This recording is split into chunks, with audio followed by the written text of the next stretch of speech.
Sure, I get angry. I get very, very angry and indignant. I don't like being locked up for something I didn't do, and I don't like my liberty taken away, and I don't like being treated like an animal, and I don't like people walking around and ogling me like I'm some sort of weirdo, because I'm not. On January 24th, 1989, at 7 a.m., before the sun rose over the state prison in Stark, Florida, plans were underway in the death house for an execution many thought would never occur. The electrocution of Ted Bundy, America's most notorious serial killer. After nearly 10 years on death row, Bundy was scheduled to die for the 1978 murder of Kimberly Leach, a 12-year-old girl. Yet he admitted to killing more than 30 others in a grisly bloodbath that took him through Washington State, Oregon, Utah, Idaho, and Colorado. Since his original capture in 1976, Bundy had become a media sensation.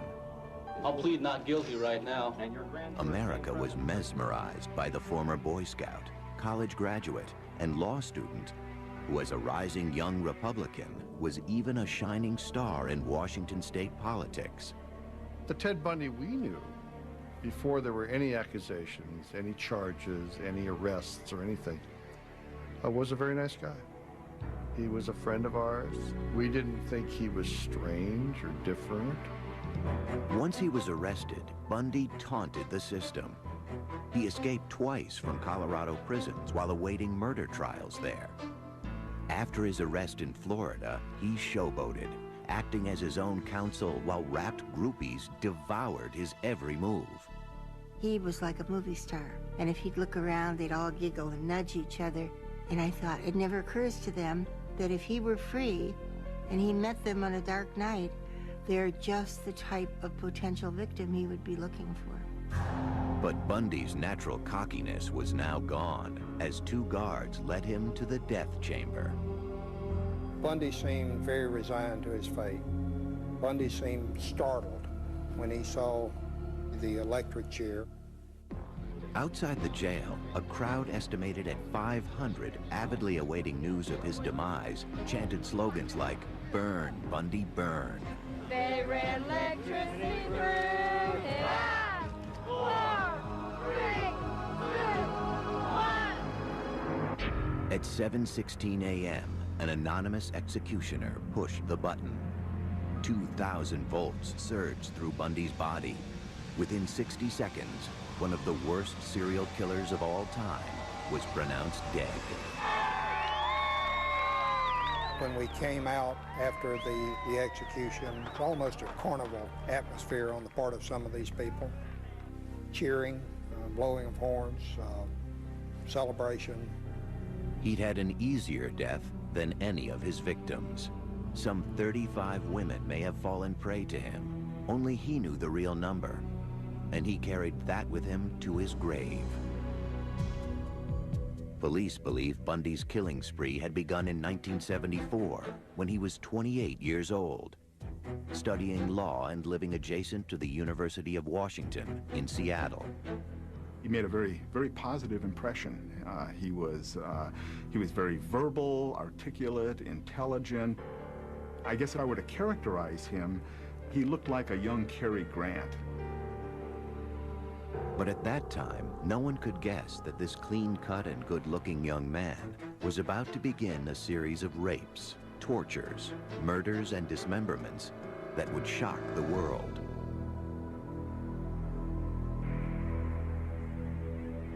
After midnight on January 4th, 1974, Ted Bundy stood outside the basement bedroom window of Joni Lenz, an 18-year-old student at the University of Washington. He entered her bedroom through a door accessible from outside, and while she slept, he savagely bludgeoned her with a crowbar. The next morning, Joni was found surrounded by a pool of blood. A bed rod had been torn away from her headboard, and in a sexual frenzy, rammed into her vagina. There was a specific reason why Bundy singled out Joni. It was a physical characteristic she shared with almost all of his victims. She wore her hair long and parted in the middle. But it would take years before the police understood why that moved Bundy to murder. Linda Ann Healy was a senior at the University of Washington, majoring in psychology. On January 31st, 1974, after Linda had gone to bed, Bundy broke into her room. He knocked her unconscious, wrapped her in bed sheets, and quietly carried Linda out of the house. Her scattered body parts and decapitated skull wouldn't be found for a year.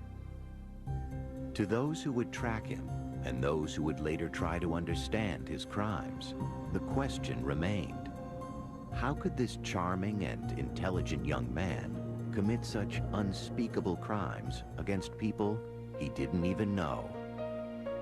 They are things. They are victims. They are not women. And I never heard him really use the term women or females or anything very often. He referred to them as things, as objects. The other person's life doesn't have value, since he doesn't see her as a real person with real needs. And if anything, the idea that investigators and the community will be shocked and the parents will suffer just makes it all the more exciting, because he's getting even. Yet somehow Bundy, like other serial killers, was able to keep the murderous rage hidden inside of him secret. To his friends, family, and colleagues, he seemed very well adjusted. Nice person. And he was a person that we socialized with, and we knew a little bit professionally, and I thought was really an up-and-comer, somebody who was going to do well in life. One of the very important aspects of the facade that he built was one of great sincerity. He literally oozed sincerity. Yet appearances can deceive, and Ted Bundy was a master of deception. Little did I realize, of course, at the time that that was a carefully crafted social veneer that he had laboriously developed and used in his interactions.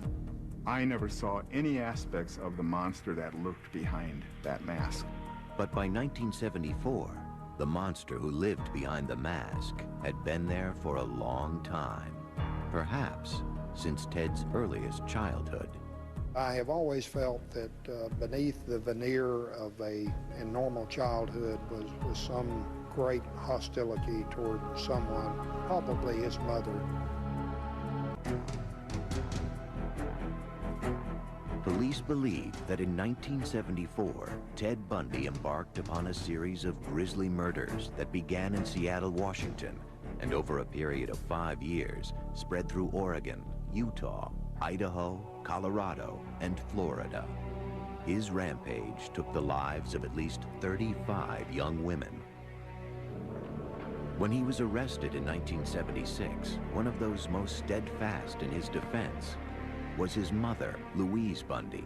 She would continue believing in her son until his execution in 1989.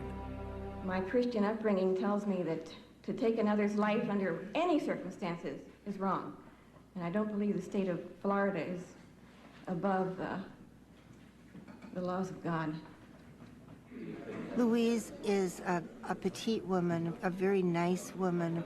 She was in denial until the night before Ted was executed, when he told her the truth. Many experts believe the seeds of Bundy's rage were planted in his childhood. He was born Theodore Robert Cowell on November 24th, 1946, in Burlington, Vermont.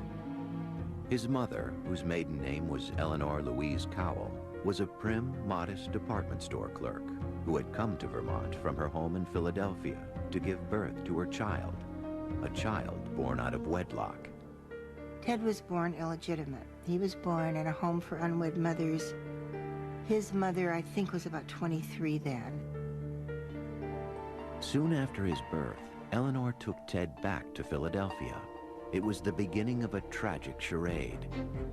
As he grew, Ted was told that his grandparents were his mother and father, and that Eleanor was his older sister. From an early age, Ted sensed he was living a lie. And there were other problems at home. Eleanor's mother had a history of clinical depression, suffered panic attacks, and was eventually treated with electroshock therapy. Her father, Samuel Cowell, was known to be an extremely violent and frightening individual.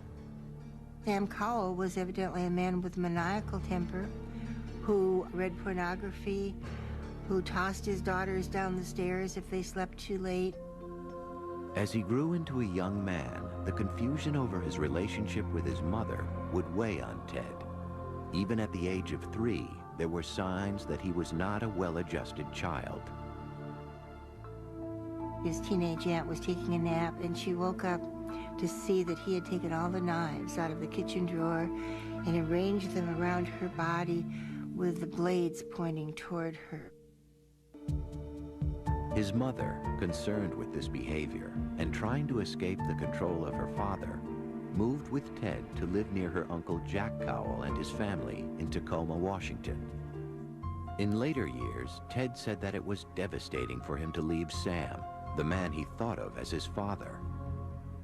In Tacoma, Eleanor went by her middle name Louise and worked as a secretary at the Council of Churches. One evening, she met a hospital cook named John Culpeper Bundy. Louise married him a year later, and her son finally had the name he would carry through life, Theodore Robert Bundy. But Ted was never close to John.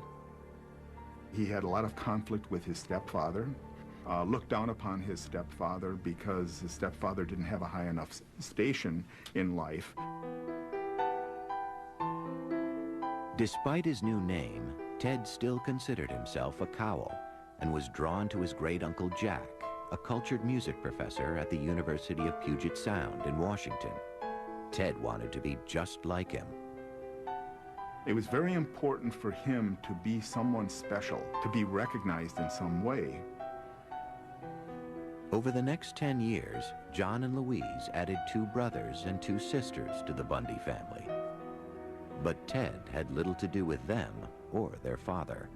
He had a Boy Scout troop, but Ted would never go camping. He just seemed to remove himself from any connection to his stepfather. And if there was no connection at home, there was even less at school. His junior and high school friends described Ted as very shy. He suffered from stuttering, and he did not date at all. He really didn't date unless it was a Sadie Hawkins dance where the girls asked him. But there was a secret side to Ted Bundy that was already emerging. He considered himself above the law. By the time he was 15, he had become an expert shoplifter and was a suspect in 2 burglaries. Grandiose narcissism, the ability to outwit the police, the ability to, flaunt authority, the ability to shoplift. All of these things helped confer on him this sort of narcissistic sense of specialness and entitlement. His relationship with women also changed for the worse. He became a peeping Tom, sneaking through the night to peer into the windows of young girls. More significantly, there have always been suspicions that at the age of 15, Ted Bundy became a killer. Ted carried the morning newspaper when he was 15. Along his route, there was a young girl named Anne Marie Burr. Anne Marie was 8. Ted knew Anne Marie. She took piano lessons from his great-uncle Jack. On August 31st, 1961, Anne Marie's parents found her missing from her bedroom. The window was open a little bit, and it was in the days when you had a TV cable on the roof and you had to get under the window, so they couldn't lock it. The front door was ajar. She was gone. A search that at one time involved 800 soldiers, lawmen, and volunteers found nothing.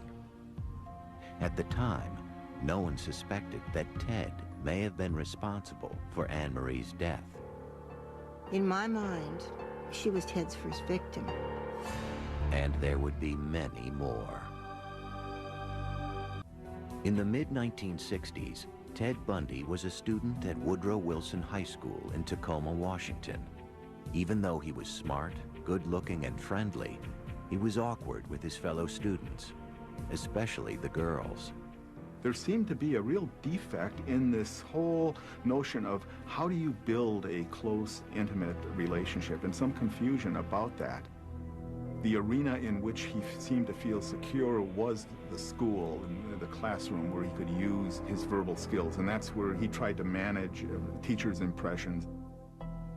He graduated from high school in 1965 with a B average. The next year, he entered the University of Puget Sound. But on the huge campus, he felt anonymous and lost. Inside, Ted was very empty and very inadequate. But he could put on the facade of a very sophisticated, educated young man.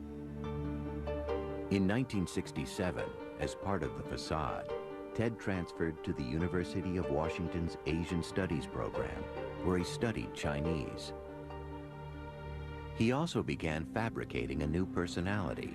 If the old Ted was shy and withdrawn, the new Ted would be witty, cool, and self-assured.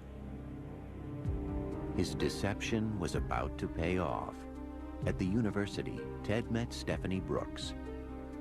He was particularly attracted to her beautiful shoulder-length hair, which she wore parted in the middle. She was wealthy, sophisticated, and worldly. Everything Ted wished he was. He said, she's perfect, she's beautiful, she's wealthy. And I think to the degree he was capable, he was in love with her. They stayed together for a year. For the first time, Ted experienced an intimate sexual relationship with a woman. He was in love with her. But to Stephanie, they were merely college sweethearts. She saw no future in the relationship.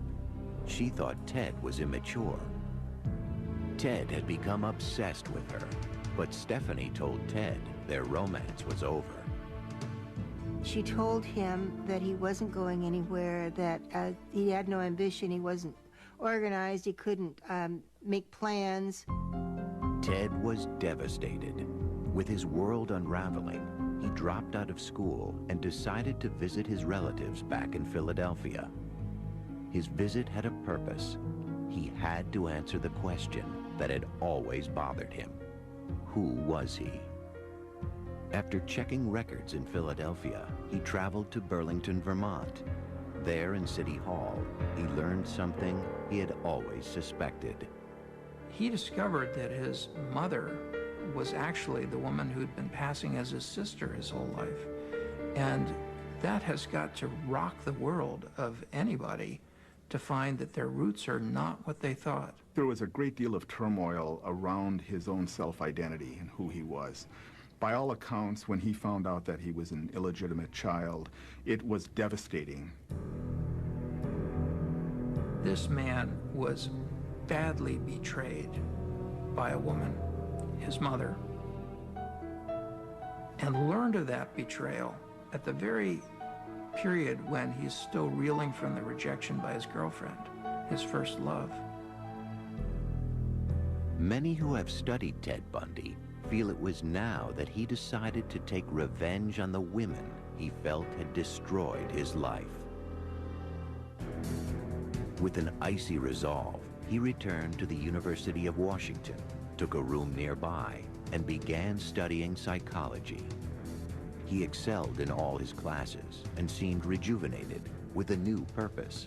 And whatever demons raged inside of him, Ted Bundy kept them well hidden.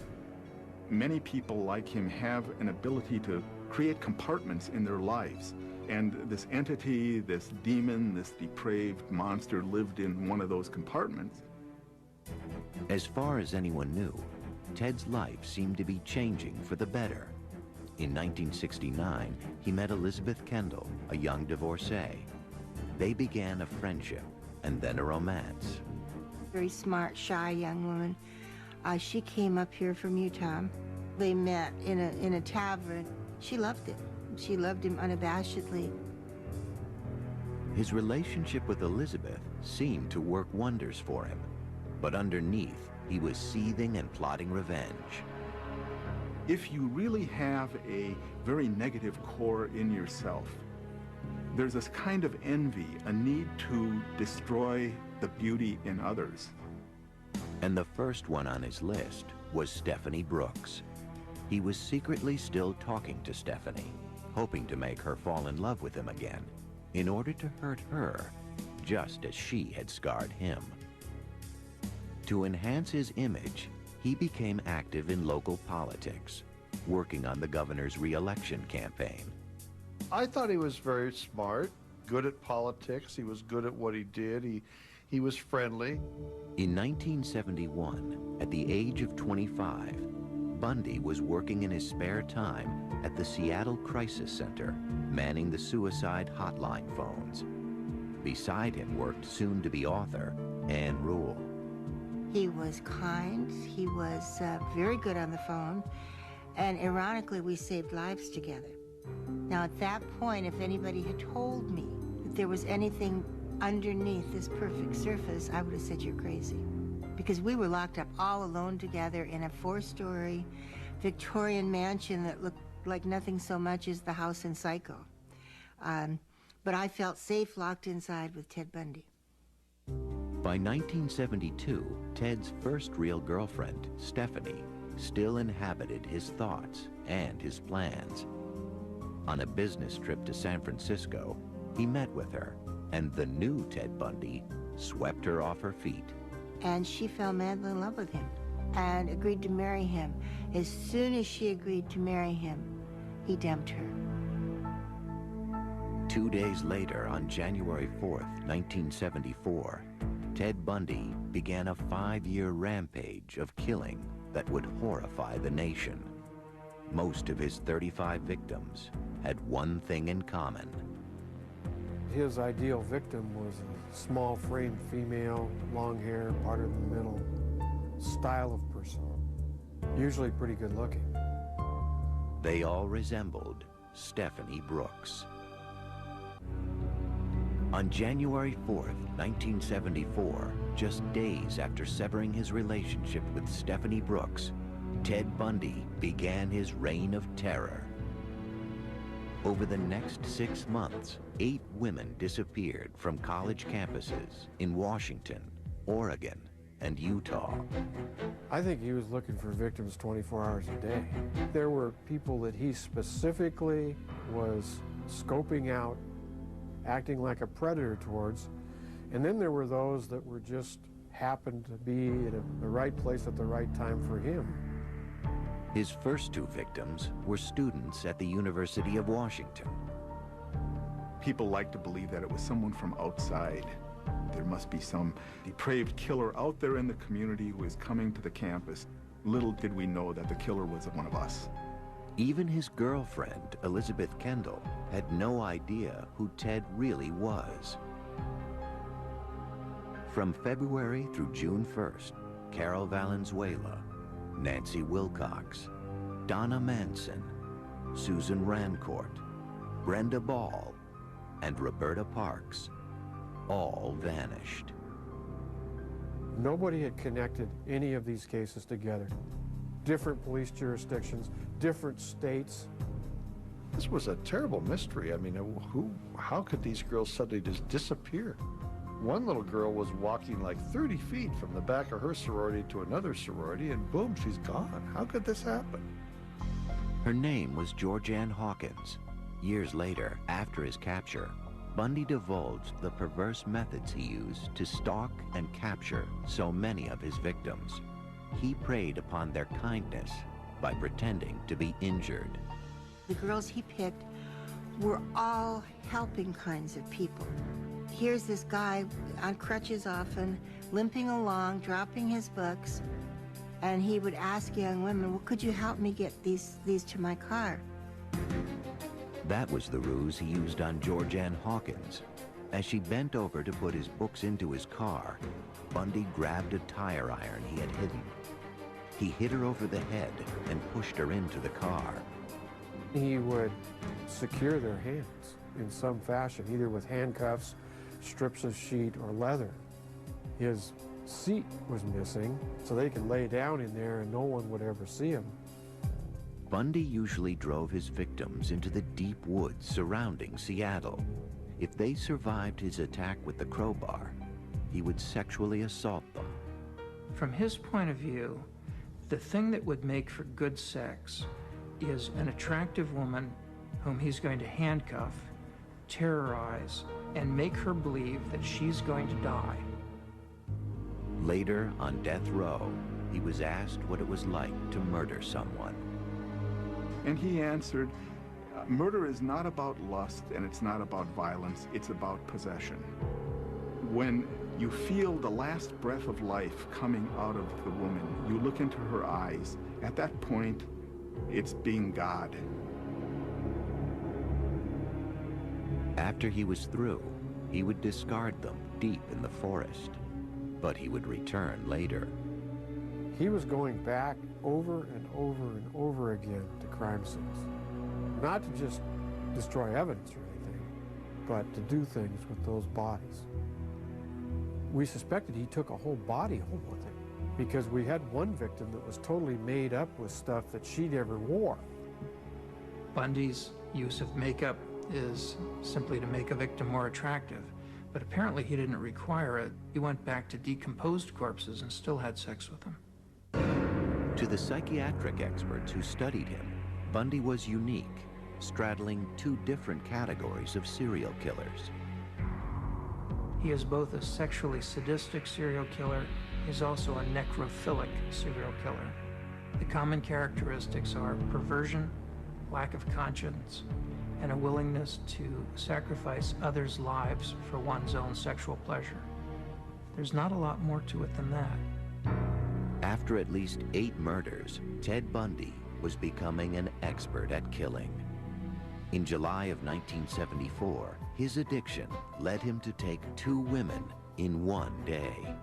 A beautiful Sunday afternoon. It was 90 degrees in Seattle, and we don't get that many 90-degree days. Everybody was at Lake Sammamish State Park. One of those was Janice Ott. She was lying on the beach when Ted approached her. He had his arm in a sling. He asked if she could help him tie his boat to his car. When she got up to go with him, she stuck out her hand like she was going to shake hands, and she said, "Hi, I'm Jan," and he said, "Oh, I'm Ted." Janice walked away with Ted and was never seen alive again. An hour later, Ted was back at the park. There were at least 4 to 5 other women who were approached between, say, 1 o'clock in the afternoon and 4:30. But something about Bundy must have put them off. Denise Naslund wasn't as lucky. At about 5 p.m., she walked to the restroom at the lake. She was there with her boyfriend, her dog, another couple. She left with the dog to go to the bathroom. The dog came back, but she didn't. After the disappearance of Ott and Naslund, witnesses who had met with the mysterious Ted at Lake Sammamish that afternoon came forward. A composite sketch of the man was circulated. The police received 3,500 tips and compiled a list of potential suspects named Ted. Bundy's name was among them. The name Ted was brought up. I never made the connect at all. You only met the monster through his acts. Between 1973 and 1974, the monster had been working for the King County Law and Justice Planning Office, where he was preparing a study on rapists and their victims. He was also secretly studying the procedures the police were using to try and catch him. By October 1974, 5 more bodies had been found, but most of them had decomposed or were just scattered bones. Bundy had left no clues, and he was long gone. 2 months earlier, he had been accepted to the Utah University School of Law, but he could not stop himself from killing. The Ted Bundy that we knew was not a murderer, but maybe an hour later he was. That's the awful part. Though his outward mask still projected charm and sincerity, the killer underneath it was about to be revealed. Bundy would soon be identified when one of his victims escaped. By early November 1974, Ted Bundy had murdered at least 11 women in Washington and Oregon, and 2 more in Utah, where he was now living. At the same time, he was studying law at Utah University. Probably could have easily become a lawyer if he hadn't been consumed with murder 24 hours a day. The thing is, with serial killers, they are addicted to murder. It's like any other addiction. People may try it first for a high, but you need more and more of the substance, and the substance is murder. But Bundy was about to make his first mistake. On November 8th, posing as an off-duty policeman, he tried to abduct 19-year-old Carol Duranche from a shopping center. He told her someone had broken into her car and offered to help. But inside his car, he tried to handcuff her. Carol fought back, and with the handcuffs still on her wrists, was able to jump out of the car and escape. Here we have a living victim that's able to describe her abductor, describe the car, and also provide evidence with the handcuff that was still on her wrist. But the police still had no idea who her attacker could be, and Bundy was a master of disguise. He just looked different all the time. One time he'd have a beard, one time he'd have long stringy hair, one time he'd have a short haircut, and I think it varied with, what he was doing at the time. As 1975 began, Bundy widened his net to include Utah, Idaho, and Colorado. He killed 8 women between January and August, but there was no way to connect the murders. Since July of 1974, the Washington police had whittled down their number of suspects named Ted to 200. Bundy remained on their roster, but still, no one suspected the law student at Utah University. The disappearances come closer together, the murders come closer together, the orchestration is more finely tuned. But Bundy's luck was about to change. Early on the morning of August 15th, Bundy's car was stopped by a police officer in Utah. Because he had been driving erratically, his car was searched. In the midst of that investigation, the trooper found this bag. And in the bag was a crowbar, handcuffs, ski mask. So he carried his own chamber of horrors around with him. Bundy was immediately arrested on suspicion of burglary. They also found gas receipts and maps that later linked Bundy to the sites of the abductions in Colorado. And more importantly, in a police lineup, Carol Duranche identified Bundy as the man who had attacked her. We were shocked. We couldn't believe it. We tried to raise money for a defense fund for him and tried to protect him. We couldn't believe it. They had to have the wrong guy. On February 23rd, 1976, Bundy went on trial for her attempted kidnapping. As the trial began, Bundy sat in the courtroom, totally convinced that he would be found innocent. But on the stand, Carol Duranche told of her ordeal at his hands and pointed Bundy out as her assailant. He was found guilty and sentenced to 15 years in prison. While he was incarcerated, investigators linked him to the murder of Karen Campbell in Colorado. But nothing fazed Ted Bundy, even being featured as the lead story on the evening news. Have you ever physically harmed anyone? Ever physically harmed anyone? No. No. Again, not in the context of things that you're speaking of. Ted was very self-assured to the point of cockiness. Even when the murder charges had been filed. In April of 1977, he was transferred to Colorado to await trial. There, Bundy fired his lawyers and was granted permission to defend himself in the upcoming case. Bundy had supreme confidence in his intellect, in his ability to beat the system, to work the system. Even if it meant avoiding trial completely. 2 months later, after casing out the court's law library, he jumped out of a 2-story window and escaped.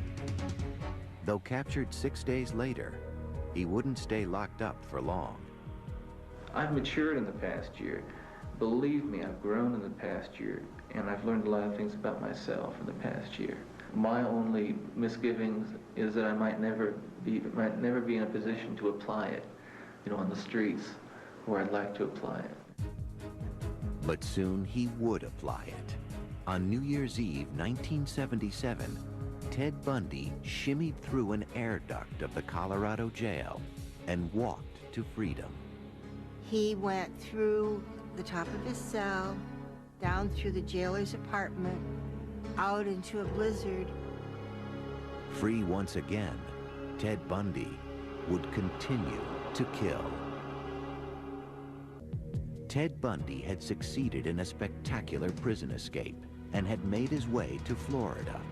He was now on the FBI's most wanted list, something he must have relished. Loved it, loved it. I always said that infamy became Ted. He changed his name, grew a beard, and spent his time walking the Florida State University campus in Tallahassee. I think it was about January 8th when he rolled into town, determined, as he said in his confession, never to so much as jaywalk. But he wouldn't keep that resolution.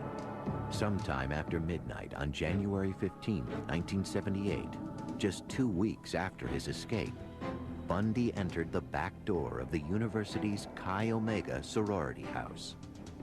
As his victims slept, Ted Bundy crept from room to room. He bludgeoned, raped, and killed Lisa Levy and Margaret Bowman. He assaulted and almost killed roommates Karen Chandler and Kathy Kleiner. I think he went in that house to kill every single woman in it. But Bundy wasn't finished.